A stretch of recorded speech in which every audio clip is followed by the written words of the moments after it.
programa Viva Mais, seu programa de saúde, e todas as semanas nós temos trazido os grandes profissionais para matar sua curiosidade, para lhe alertar de vários assuntos, para falar de como viver mais, com mais qualidade de vida.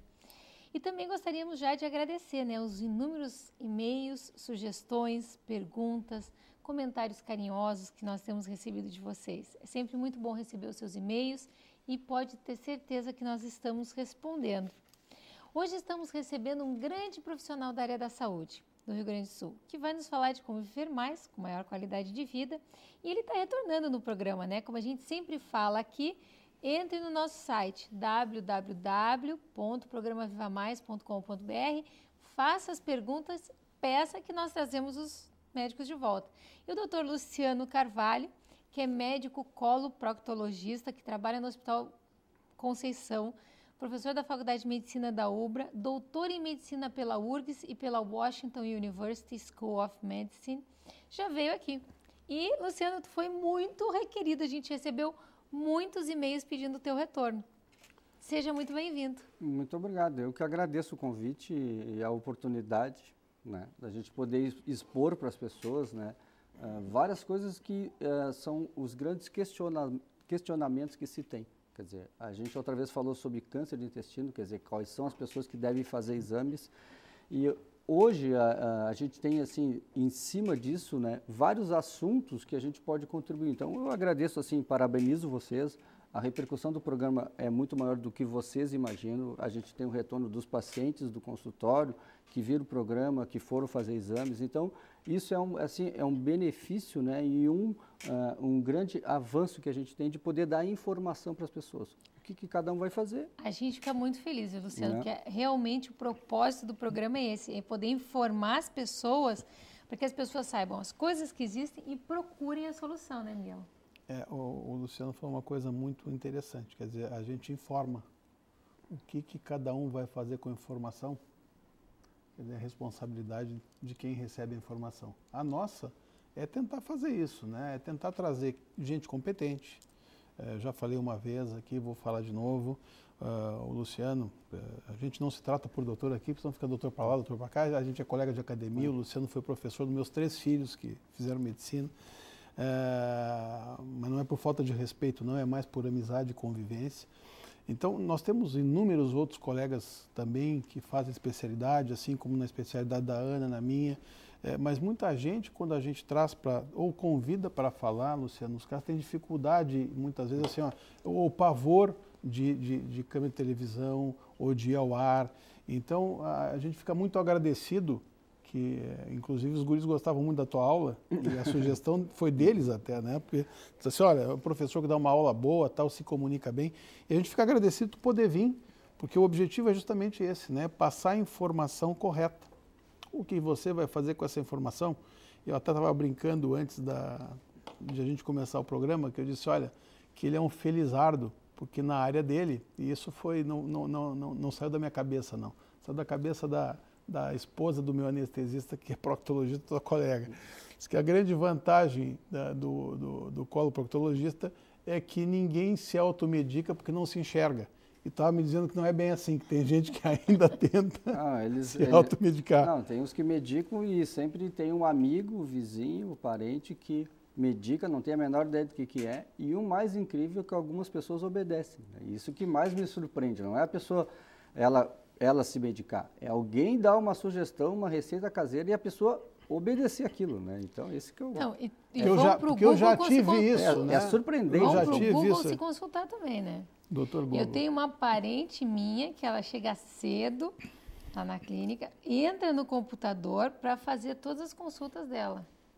Eu acho que e compra as medicações e toma, isso que é o pior. Eu acho que o que a gente tem hoje e essa oportunidade aqui, e o programa mantém isso, quer dizer, é uma grande ideia da gente ter um programa de informação, que a gente não vai se basear aqui de vender alguma coisa, ou está preocupado de vender um aparelho, ou de vender uma técnica nova, que geralmente nunca é assim que funciona na medicina, mas da gente poder ter o acesso num âmbito maior do que as pessoas precisariam saber e o que elas gostariam de saber. Então, assim, a gente está sempre naquele limite. O grande problema das pessoas de se tratarem é a falta de informação. Nós não temos o apoio necessário das instituições de saúde de poder dar para a população a informação necessária que eles precisam para poder ter uma coisa preventiva e uma coisa de qualidade.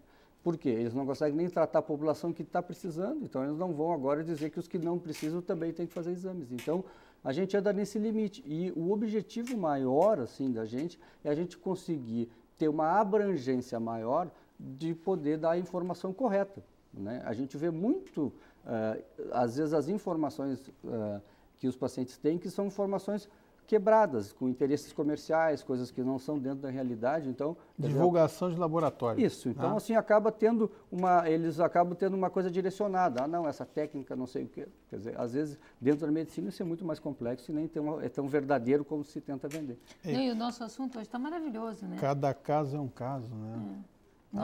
Eu já tive isso, já usei isso. Não, o senhor já teve isso. Já teve alguma coisa parecida com isso. Quem vai dizer se é isso ou não é isso é o profissional.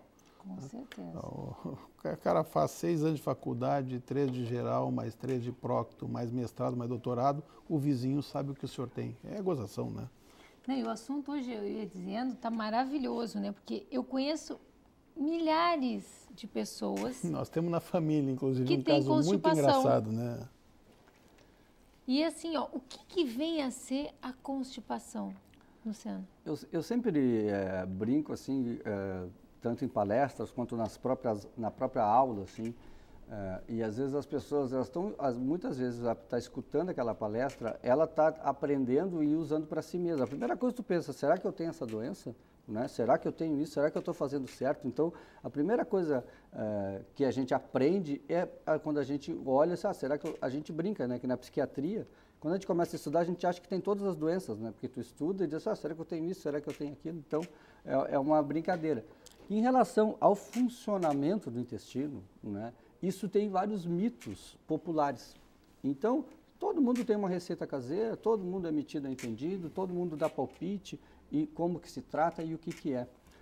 A definição que as pessoas têm, que é uma coisa bem popular, quer dizer, constipação, que as pessoas conhecem como prisão de ventre. Quer dizer, é o funcionamento do intestino de maneira mais lenta. Então, assim, o que é o normal para as pessoas, para tu dizer assim, olha, essa pessoa é constipada ou não, né? Então, assim, se criou alguns parâmetros que não são verdadeiros para todas as pessoas, né?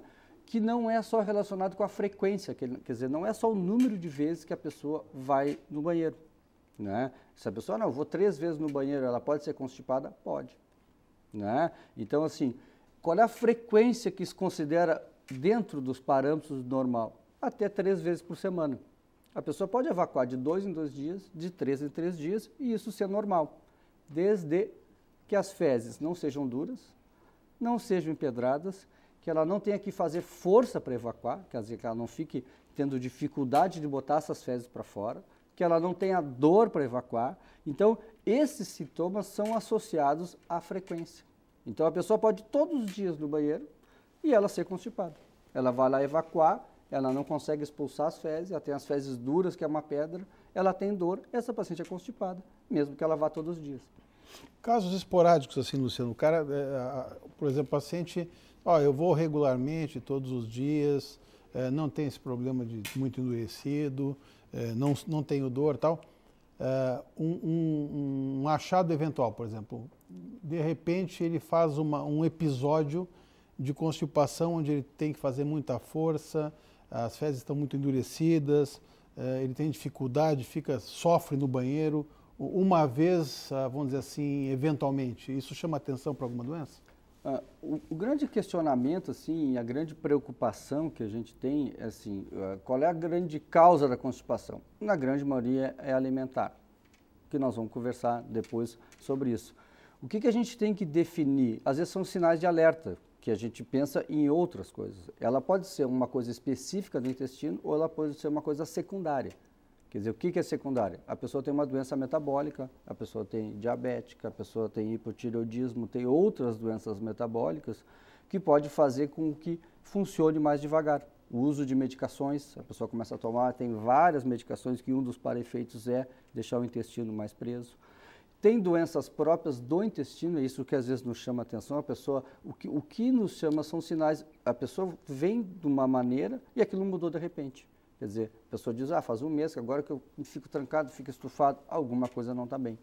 Né? Então, os pacientes que passam dos 50 anos ou que têm uma mudança brusca disso, isso é um sinal de alerta que não é a coisa da dieta. Então, esses pacientes são selecionados para continuar numa investigação e aí tem um tratamento e investigação adequada. A pessoa que tem um episódio, isso depende muito. Né? Pode ter mudado a alimentação da semana, do mês dele, comer alguma coisa diferente, pode ter acontecido. Exatamente, mas assim, às vezes tu tem sintomas de sangramento, que nem sempre é associado à constipação, tem doenças do ânus que muito mais são a consequência do que a causa, quer dizer, não é o ânus que está doente, é o que passa por ele que machuca e deixa ele doente. Então, são esses fatores que são importantes. Mas os sinais de alerta assim, que a gente tem, que não dá para botar todo mundo no mesmo bolo. Né? Dizer assim, todas as pessoas que são constipadas, o tratamento é o que a gente vai conversar aqui. Então, por isso que a especialidade e os especialistas são quem pinçam esses pacientes e consegue de maneira adequada e de uma maneira correta corrigir os defeitos e selecionar, que é um grupo pequeno, mas existe, né, de pessoas que realmente têm doenças específicas que não são só relacionadas à coisa da dieta. Por isso que sempre fica o nosso recado aqui, que você consulte o especialista, né? Porque às vezes as pessoas assistem um programa e dizem, não, lá me disseram. A minha mãe tem um programa médico, ela assiste, que tudo que a gente fala, mas lá no programa que eu assisti... Lá do doutor, eu até me esqueci o nome, doutor Nossa. Disseram, e ela quer fazer tudo, e a gente fala para ela, mas não é para fazer tudo que o médico fala na televisão, porque cada pessoa, né, Luciano? Isso é importante que você saiba, cada pessoa tem o seu mecanismo funcionando, o seu organismo funcionando, de forma diferente. Tem que consultar o médico para fazer o diagnóstico, para saber se o seu caso é normal ou não. O nosso alerta é sempre falar que as doenças existem, como elas são, e às vezes umas dicas legais, né? Por exemplo, uma pergunta que veio. A ameixa preta realmente ajuda? Existe uma série de medicações... É mito, é verdade, né? É verdade. É verdade, né? É verdade. Ajuda? Existe assim, depende muito de pessoa para pessoa, né? Mas assim, tem vários alimentos que estimulam mais a aceleração do trânsito intestinal, quer dizer, acelera o tempo de trânsito. Alguns alimentos puxam mais água, alguns alimentos, algumas pessoas referem, como mamão, aquilo me acelera, né, o tempo de trânsito. Então, esse é o ponto, assim, que muitas coisas são verdadeiras, mas não como fator único. Então, o que não funciona é as pessoas que não sabem a sua causa. Come ameixa o dia inteiro. Porque... Assim, não sabem a sua causa, elas nunca fizeram uma investigação, elas às vezes já passaram dos 50 anos, né? Quer dizer, e aí a solução é tomar uma receita que o vizinho mandou ela tomar uma ameixa. Geralmente as receitas essas caseiras são bem ruins, né? Nunca alguém manda tu comer uma coisa boa.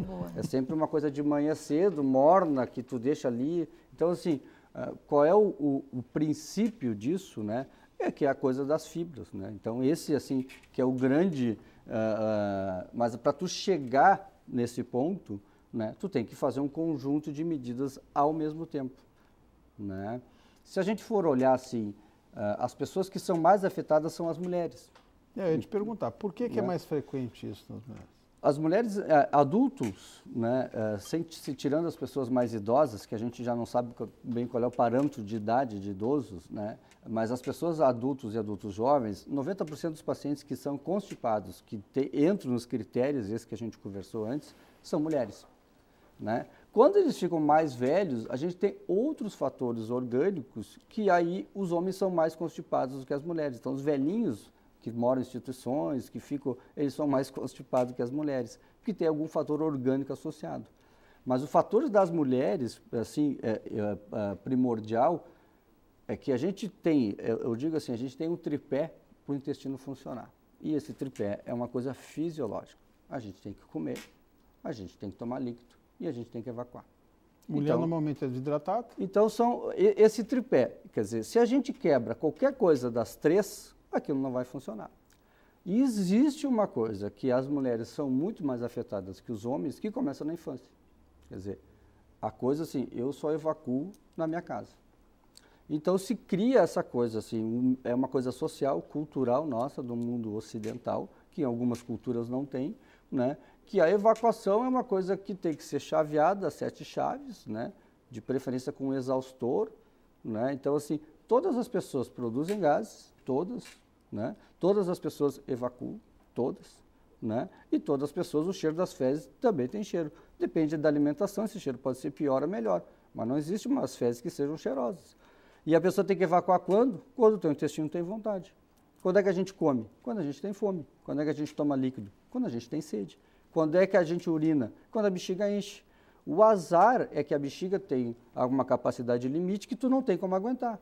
O intestino ele é um reservatório maior, então as pessoas conseguem protelar. Então, as mulheres, na grande maioria, quebram essa coisa fisiológica já desde a infância. Né? Então, assim, não conseguem evacuar. Tem pessoas que viajam uma semana e não evacuam. Elas ficam uma semana sem ir no banheiro. Né? Ou então tem que estar sozinha em casa. Eu digo para as pacientes, elas têm que começar a desmistificar. Às vezes não é muito fácil, sim, mas tu tem que começar a quebrar essas coisas. Né? E eu digo na aula, e é a mesma coisa que eu digo para os meus pacientes. Parece que existe uns receptores, né, na tampa do vaso de casa. Se a pessoa está fora, né, de casa, ela não reconhece e não evacua. Quando ela volta para casa, ela senta, reconhece os receptores e aí funciona. Eu tinha um colega na faculdade que para ele ir no banheiro era a coisa mais engraçada, porque tinha que ficar completamente pelado, então tinha aqueles plantões assim de estudantes, o cara tinha que ficar completamente pelado, de preferência em casa, na casa dele. Então, eventualmente chegar no plantão, estava o alemão dormindo completamente, andando pelado para ir para o banheiro. Esses são esses mitos, né? Que o cara cria uns fantasmas que no fim ele é refém da cabeça dele, né? Sofre com isso. Olha, eu vou ter que interromper vocês porque está na hora do primeiro comercial, mas a gente já vai voltar e vocês não saem daí porque o assunto vai ficar ainda mais interessante. As dicas vão ser muito boas hoje.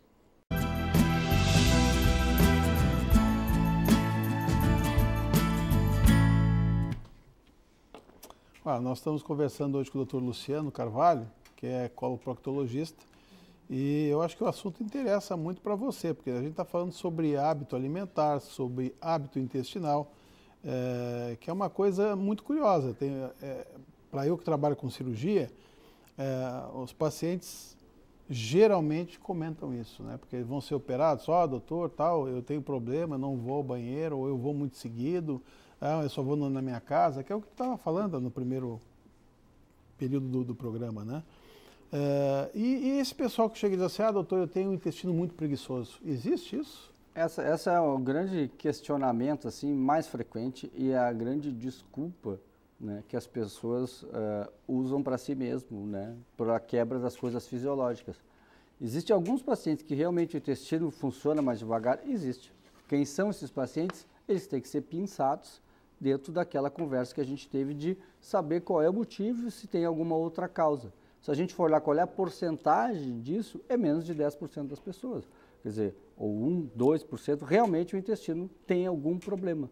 A grande maioria não existe isso. O que acontece é que a tua ingestão de alimentos ricos em fibras e líquidos e a manutenção do teu hábito fisiológico que está errado.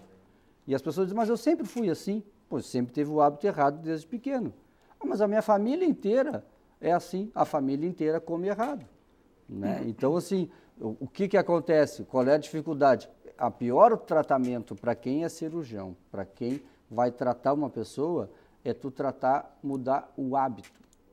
E esse é o grande questionamento. Uma pessoa que come errado há 30 anos, não é em 5 minutos que eu vou convencê-la a comer certo. Então, tu tem que trabalhar isso de uma maneira correta. Não existe uma coisa milagrosa. Então, assim, as pessoas têm intestino preguiçoso? Não, na grande maioria não. Né? O que as pessoas fazem? 1000 atalhos que até pode levar a ter consequências mais graves. Mas a grande coisa, assim, é o hábito e a grande coisa passa pela coisa do hábito alimentar. Quer dizer, o que a pessoa come? Eu sempre digo a mesma coisa. O que entra é o que sai.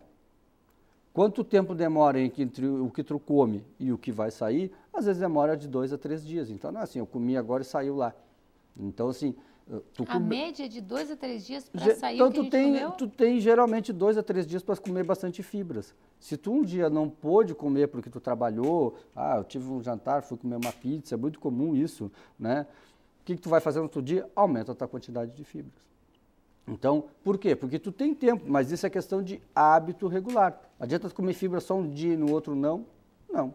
Então, esse que é o ponto-chave, assim, desse equilíbrio, né? E o que é o intestino preguiçoso? É a pessoa que tem o hábito errado e aí aquilo ali cria, às vezes, uma desordem muito grande em função de várias coisas.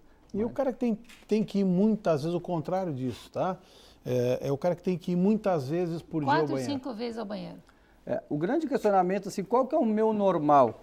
Né? E, quer dizer, a pessoa diz, eu sempre tenho um conhecido que é um relógio. Ele acorda de manhã, pega o seu jornal, vai no banheiro, todo dia. Meu intestino é um reloginho. Né? E as outras pessoas, eu não tenho horário. Eu estou na rua, estou não sei aonde, eu vou no banheiro. As mulheres não vão nunca na rua. Né? A não ser que aconteça algum evento muito grande, às vezes espero, guardo, até que consiga chegar em casa. Então, tu quebra as coisas fisiológicas. Só te interrompendo, esse negócio de esperar, existe um ressecamento daí das fezes? Uma maior absorção de água? Existem duas coisas que acontecem. Primeiro, o reto, que é a parte final do intestino, ele é um reservatório, por isso que a gente consegue segurar, não é que nem a bexiga que enche e tem que esvaziar. Então, o reto, quando chega, enche de fezes, te dá vontade de evacuar, e se tu não está no momento adequado, tu consegue segurar isso por um tempo. Então, o que acontece ao longo do tempo? Ele absorve mais um pouco de água, daquela água vai ficando mais seca, e o organismo vai se adaptando, cada vez ele precisa de mais fezes do reto para dar o estímulo da evacuação.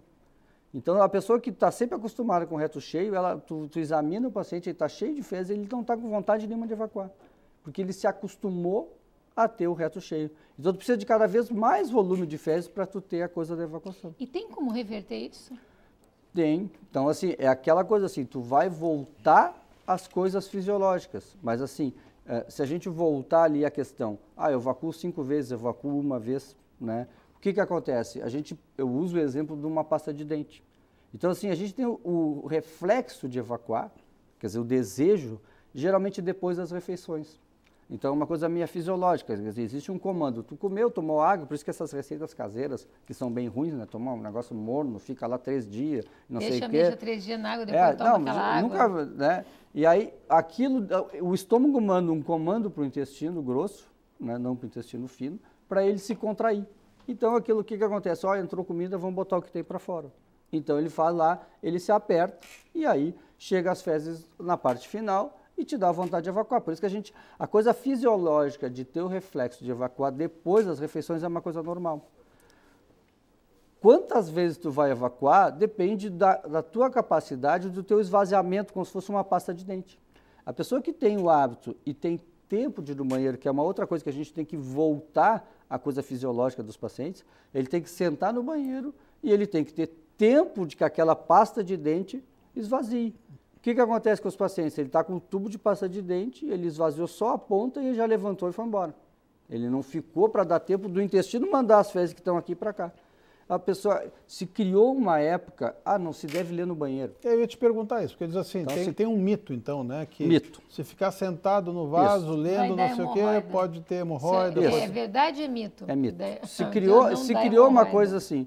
Quem são as pessoas que não devem ficar no banheiro por muito tempo? Quem tem dificuldade de expulsar as fezes. Isso é uma doença, isso tu tem que tratar. Então, se criou isso, tu não deve ficar meia hora lá no banheiro. A pessoa que vai no banheiro não consegue botar as fezes, que ela tem esforço e tem doenças na pelve, que que os pacientes tenham isso, então esses pacientes têm que ser investigados. O resto, a pessoa tem que ter tempo.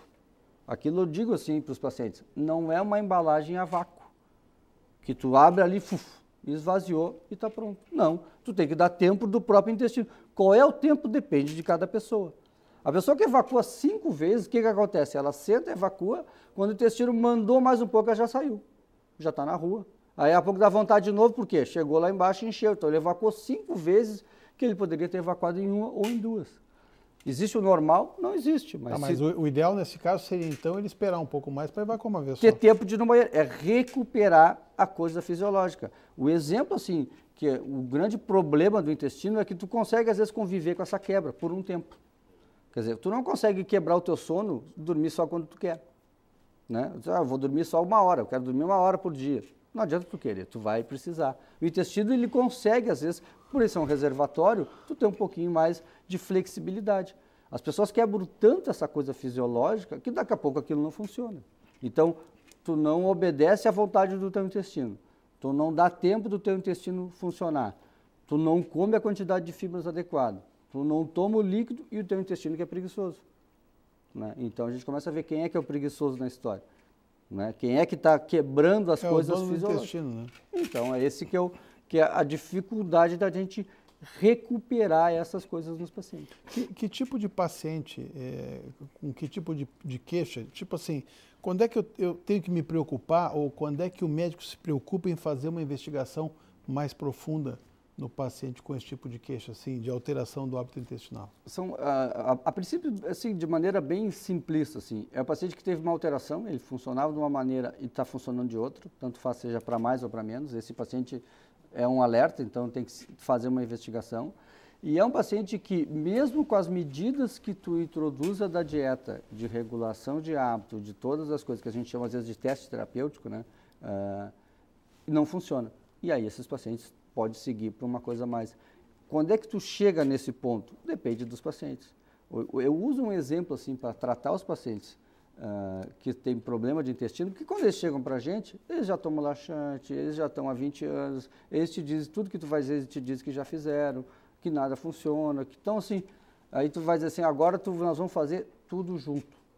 Não adianta tu fazer uma coisa separada, tu tem que pegar o paciente, tipo assim, ó, o mesmo exemplo que eu uso é assim, quando a gente quer emagrecer, a gente vai lá, tu não escuta nada que tu não saiba. Ninguém vai te dizer uma coisa no consultório para emagrecer que tu já não tem ouvido, que tu não pode comer isso, que tu não deve fazer. Para funcionar o intestino é exatamente a mesma coisa. Tu escuta a mesma coisa que tu já escutou a tua vida inteira e que todo mundo sabe. Por que funciona ou não? Se a pessoa obedece ou não. Tu tem que ter um programa de planejamento, que nem uma dieta para emagrecer. Alguém te puxa uma coisa assim, eu tenho uma coisa milagrosa para ti. Isso não é verdade. Para algumas coisas, Luciano, o que eu digo para os pacientes é o seguinte, quando o cirurgião te oferece uma cirurgia, que é o caso de quando a gente vai para a cirurgia, que é o teu caso, né, Ana? Vou fazer implantar um dente, eu vou fazer uma lâmina de porcelana, na minha especialidade, tu está oferecendo um resultado cirúrgico que precisa de uma participação do paciente. Precisa, mas é tipo assim, fez o procedimento, o cara tem que ter um pouquinho de noção que não pode bater a região operada, não pode arrancar ponto, tem que tomar um certo cuidado. Agora, tratamento, que é o que tu está falando, reeducação alimentar, eu costumo dizer, o que eu digo para o pessoal que procura para fazer anti-envelhecimento, né? É adesão. Adesão, eu não estou na porta da tua geladeira para saber o que está comendo. Eu não estou no teu dia a dia para saber como é que está te comportando, se está fazendo um exercício mínimo, se tu está usando a medicação que foi prescrita ou a orientação que foi prescrita, né? Então, muitas vezes é isso que tu falou, o pessoal diz assim, mas eu já usei tudo isso. Primeiro, usou um pouco de um pouco do outro e não usou certo. Mas hoje em dia a medicina está tão adiantada nesse aspecto aí, que o pessoal ele chega no médico, chega no especialista, ele acha que ele pode enganar. Né? E a gente tem como ver, porque hoje em dia tu tem a avaliação clínica, a avaliação laboratorial e, eventualmente, exames mais específicos. Então, assim, mas eu não estou perdendo peso, eu estou fazendo tudo que o senhor mandou. Vamos dar uma olhada. Vem cá. Primeiro, tua massa gorda aumentou. Então, tu deve ter comido mais porcaria. Diminuiu massa magra, o músculo diminuiu. Terceiro, está desidratado. Então, está comendo e tomando coisa que não é adequado, né? Tá, mas é que eu não tive... bom, então tu não teve chance. Eu acho engraçado porque assim, ó, na cirurgia, como eu estava falando, a gente dá um resultado. E como a gente está fazendo uma outra coisa lá com o Vitor, tal, diante de envelhecimento, então tem paciente, Luciano, que chega lá, então hoje eu imagino porque eu já fiz cirurgia geral antes. Tratei doença. Hoje em dia a gente só faz estética. Mas no anti-envelhecimento, a gente praticamente volta a tratar a doença. Então tem paciente que tu deve ter o mesmo caso, quer dizer, o cara chega lá e diz assim, não, doutor, isso aí não precisa me receitar não, porque eu tenho um vidro cheio. Mas como é que tu tem um vidro cheio? Era para durar um mês, já passou mais de um mês, tu está com o vidro cheio, quer dizer, não tem como o médico te dar um bom resultado se você não adere ao procedimento. Que é o caso, né? Quer dizer, tu vai orientar o cara o que ele tem que comer. Por que comer fibra? Né? O exemplo assim que eu tento colocar o paciente assim, eles sempre vêm para tentar todos os pacientes te trazem um problema. Nessa coisa assim, tu devolve o problema para os pacientes, porque foi ele que criou o próprio problema. Então assim, o que tu vai ajudar a orientar o paciente e fazer com que ele faça as coisas de maneira correta.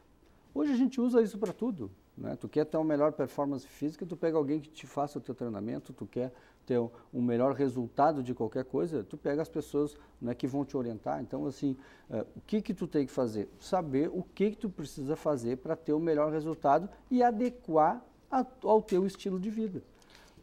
É bom a pessoa que está em casa, começa com um probleminha assim, tomar um laxantezinho? Esse é o grande problema dos pacientes que já vêm para a gente. É a maneira mais fácil. Ela usa o atalho e depois, quando não funciona, ela quer voltar para o normal. E aí ela está, os pacientes, às vezes, eu sempre digo, eles sabem mais de laxante do que a gente. Porque eles já tomaram todos, né? Depois eles voltam para o primeiro. Conhece assim, até os lançamentos novos. Né? E tem coisas que a gente... Então, assim, esse que é o ponto-chave, assim. Então, assim, o que faz o laxante e depende do tipo de laxante. Às vezes a pessoa nem encheu o intestino e ela tomou uma coisa para esvaziar.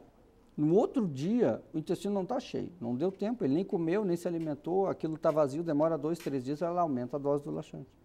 Então, assim, e aí tu cria um processo, tem pessoas que têm só fezes líquidas, porque ela só evacua com laxantes. E a pessoa diz, mas eu só uso laxantes. Aí tu vai ver assim, e tu já usasse as fibras, usei e não funcionou. Aí tu pergunta assim, mas quando que tu usaste? Como que foi? Né? Ah, mas eu como salada, não me adianta. Daí tu pergunta assim, o que tu come no teu café da manhã? O que tu come no teu almoço? E o que tu come no teu jantar? Quando termina, a gente pergunta, e onde é que estão as fibras? Eu não achei as fibras na tua dieta. Então, assim, o que é o laxante? Tu tem indicações de usar o laxante muito restritas, em situações bem específicas, né? Por uso temporário, por uso de pacientes mais idosos, por realmente situações que tu quer deixar as fezes mais moles. Por recomendação médica. Isso, mas nunca como tratamento. E essa conversa assim, mas não funciona, né? Tu nunca obedeceu.